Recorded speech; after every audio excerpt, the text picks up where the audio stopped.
nothing's really as it seems. We're used to get, hot and cold, and all that hot and cold is the speeds that the atoms are jiggling. If they jiggle more, it corresponds to hotter, and colder is jiggling less. So if you have a bunch of atoms, a cup of coffee or something sitting on a table, and the atoms are jiggling a great deal in the coffee, and they bounce against the cup, and the cup then gets shaking, and the atoms in the cup shake, and they bounce against the saucer, and the heat heats the cup and heats everything else. And hot thing spreads its heat into other things by mere contact, because the atoms that are jiggling a lot in the hot thing shake the ones that are jiggling only a little bit in the cold thing, so that the hot heat, we say, goes into the cold thing. It spreads.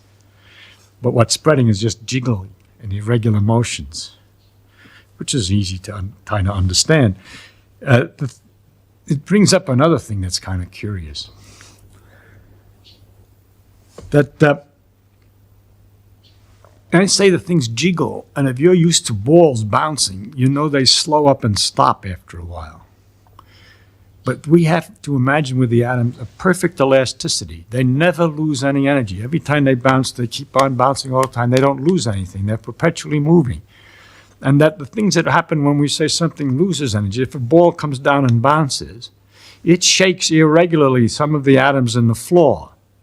And then when it comes up again, it leaves some of those atoms moving, the jiggling. So as it bounces, it's passing its extra energies, its extra motions, to little patches on the floor each time it bounces, and loses a little each time until it settles down, we say, as if all the motion has stopped.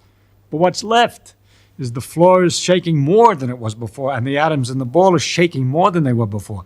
That the organized motion of all these atoms moving the same way, falling down, and the quiet floor is now transformed into a ball sitting on the ground. But all that motion is still there in a form, or the energy of motion, in the form of the jiggling of the floor, which is a little bit warmer. Unbelievable.